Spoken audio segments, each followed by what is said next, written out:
থেমে যেতে পারি না, আমাদেরকে সামনে যেতে বলেছেন আল্লাহ। তাই যতই ভারী হোক বিরোধী শিবিরের পাল্লা, 17টি বছর যাবত বিরোধী শিবিরের পাল্লাই আমাদেরকে আস্তে পিষ্টে বেঁধেছিল। সব কিছু ওভারকাম করে আল্লাহর উপর ভরসা রেখে সংগ্রাম চালিয়েছিলাম, সংগ্রাম করছি, সংগ্রাম করবো ইনশাআল্লাহ।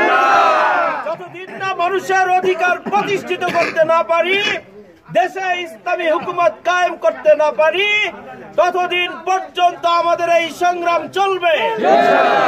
এই সংগ্রাম শুধু জামাতের পক্ষে করা সম্ভব নয়, এই সংগ্রাম শুধু পুরুষেরা করবে এমনটাও নয়। এই সংগ্রাম নারী পুরুষ নির্বিশেষে সবাইকে করতে হবে, ঠিক কিনা?